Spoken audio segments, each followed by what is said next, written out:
How's it going, everyone? Welcome back. I got the shack pulled out of the woods yesterday, the ice shack slash hunting shack. My dad shot 4 deer out of it this year. Well, my brother shot 1, my dad shot 3 out of it. 1 buck and 3 does. So, anyhow, I wanted to show it to you guys now that it's a little more cleaned up, and I did a couple projects to it. So, we'll show you the outside first. The outside is pretty much the same as the last video. Hope you can hear me. It's pretty windy out today. Just crappy camo paint job I did this past summer on the outside. One thing I did since the last video was I added the pole up there, and it's got a hook way at the top. You can see that. That's for my blue tips receivers. If you got blue tips tip-up alarms and you have your receiver up high off the ground like that, you'll get a lot better distance, a lot better signal, a lot better range. Should work pretty good. I did test it, and this year they advertised longer range receivers, so it should work excellent this year. I'm really hoping so. We also added these floodlights on the outside. Now they're kind of set in a stupid position. I haven't set them up yet, but they're super bright. And I'll show you in a couple minutes how bright they are. Well, it's hard to see when it's daylight, but they're super bright at night. They're like 14,000 lumens a piece. I'll show you the box when we get in here.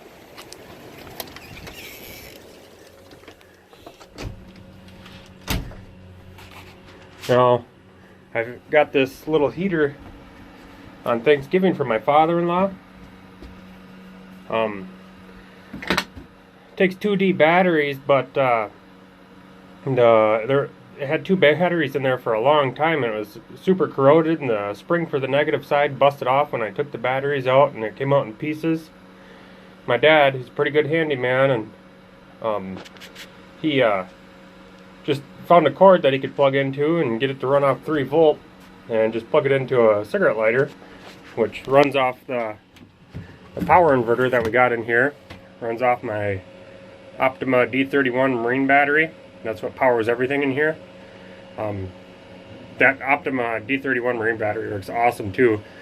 I've ran this stuff in here for a ton of hours already since I hooked it up, and it's not even close to being halfway drained. It's I think it was like 13 volts when I hooked it up is what it read. It's still 12.6. So anyhow, and it's super quiet. I mean, most of the noise in here is the fan right now from this heater. I'll turn that off.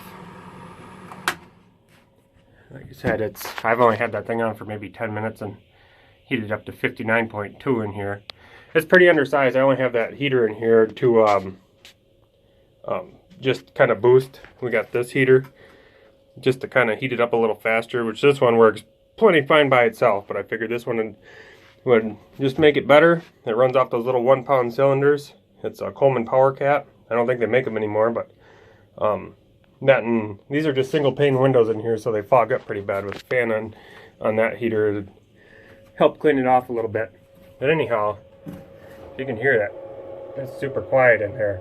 It's pretty quiet to begin with, and then once we got the lid on here, it's even more quiet.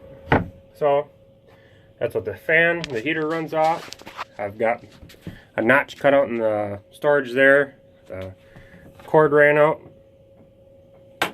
That runs the aerator off my Frable bucket, my Frable bait station. Turn that on. There ain't no water or nothing in there, but you can hear that running. Got a little crappy old AM/FM radio in here. We got the lights here. 2 of those high efficient LED lights. They run off like 6 watts of electricity a piece. Got this fan up here. So last year we went out, and obviously a shack, all the heat goes up to the ceiling, and it was warm up by the roof and cold down on the floor. So I put that in here after I bought the power inverter, and I haven't used it that way yet, but I haven't used it since I put it in here, I mean. Plug it in.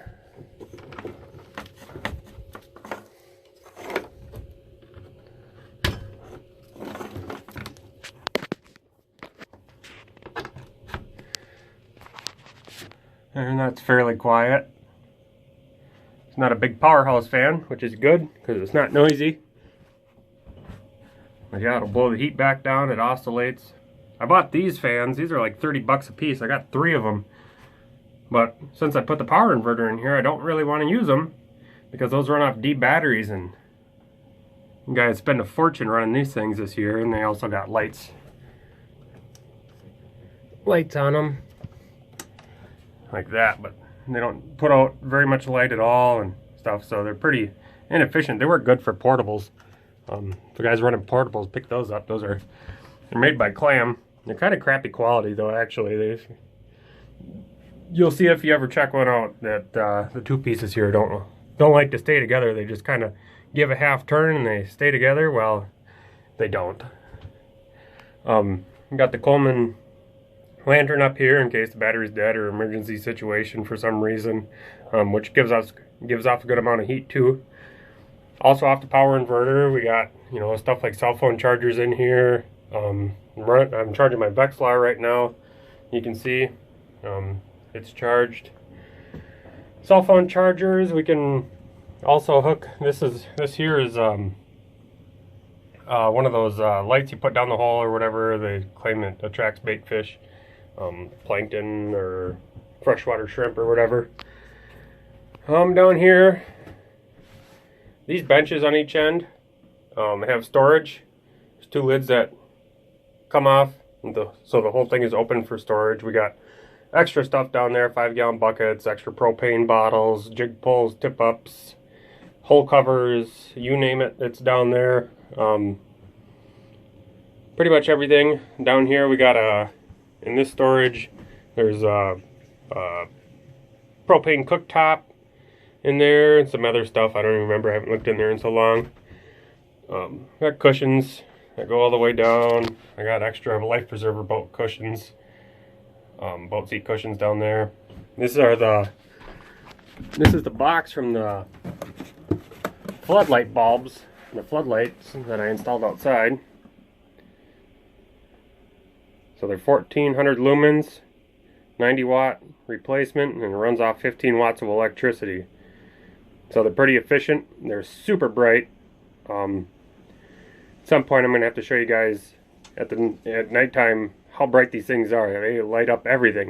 And there's not even snow on the ground here. Being out on the ice, it's only going to be a lot brighter.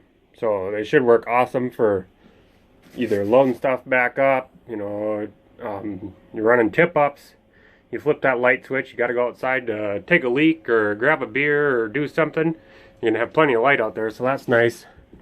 And these things run off. I got a cord ran over to the power strip and a switch here. I'll show you. Flip the switch, lights come on. As you can see, I gotta readjust those yet, but so I'm pretty excited about that. That's gonna be pretty handy there. We got a tag board up here. We're gonna start posting pictures of like our achievements in the shack. Deer shot, fish caught. There's nothing up there. My dad didn't take any pictures of his buck or anything that he shot this year. We also put some shelves up here by the windows for cell phone. You get better cell phone reception there, and that one there, and that one there. Gotta put a couple things away off that one yet, but also with the blue tips receivers, it'll send the signal into the shack better to my cell phone if I have my cell phone sitting up here in the window ledge. So that'll be nice. Got cup holders, 2 there, 2 there. There's 2 over here, right there, 2 there. We got some of these rod holders here. We just set on the floor. I'd like to get some rattle reels in here yet sometime, but I haven't. There's one there, one there. We got scoopers. This here might be hard to see. It's a crappie measurer, which kind of stupid. I don't know why I got them, but figured why not. Gaff hooks. Got 3 gaff hooks in here, 2 over there. There's more cup holders down here. I also put up these rod holders, which aren't really rod holders, but they work, which is just wood screws up here across this roof support. There's screws both sides of this beam all the way down. I got some rods up here, and I angled them up so these rods, you can shake the heck out of the shack, right? Drive it down the road. These rods don't come down. The only thing is today, since I've been out here, I've almost caught my head on that thing a couple times, so I might have to take the baits off while they're hanging up there. Got a couple more on this side.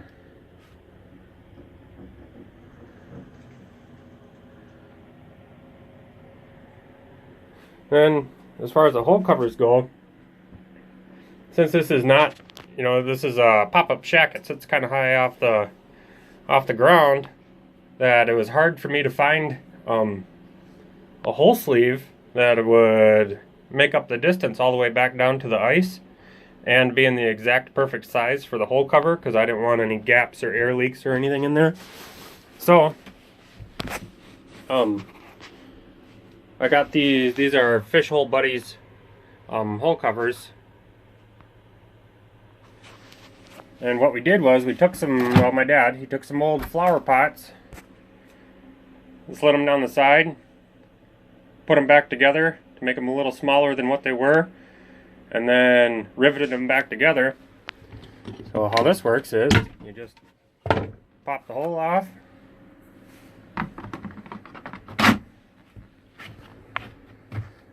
and they sit down and they're perfect. See, now there's a little gap down below the ice. That's probably because the shack's not sitting perfectly level right now. But I also just took some 5-gallon buckets, cut the lip off the top, and they slide down in there perfect. The further down it gets, the tighter it gets. And they sit down in there perfect. There's no air loss, no air leaks. And they work awesome. So I'm glad we thought of that. Anyhow. Yeah, since the last video, we also put some storage inside this box here. I think we actually have the 1-pound cylinders in there. We have a bunch of them in there. And we also built the box down there for the power inverter. Stuff like that. I also put up a bunch of decals in here just for something to look at. Ice junkies. Bunch of different stuff. Bluegills, pike. Old Milwaukee, of course.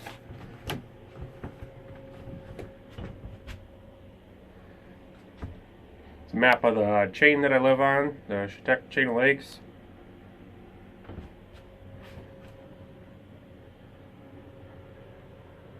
My dad put these curtains up in here, which are just old pillowcases, basically. Before deer hunting, you know, so deer weren't exactly looking in every which direction and spotting him. This is the window that he did most of his shooting out of. So I'm gonna either take them down or just fold them up for most of the ice fishing that way, because I run a lot of tip-ups and like to be able to see out the windows.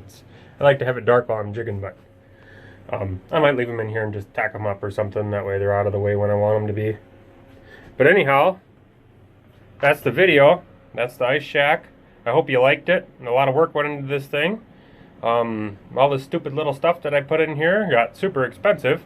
I'm sure I'll find something else to put in here yet too. I wouldn't mind putting a flat screen with a 19 or 20 inch or something like that size flat screen TV with a DVD combo in here, in case I wanted to watch the Packers play this year. But the way they're playing, I don't know that that's the case this year, so maybe I won't. But we'll be able to watch movies and stuff anyhow, so that'd be fun. Keep the women and children occupied anyhow. So anyways, I hope you guys liked the shack. A lot of work went into it. It's very efficient. If you haven't yet, subscribe, leave a like on the video, hit the bell for a notification every time I do one of these videos. We're going to be doing more ice reports here pretty soon, next week, or maybe yet this week, depending on the weather. So we're going to do more ice reports, more ice fishing videos to come, hunting, anything outdoors you can imagine we're going to be doing.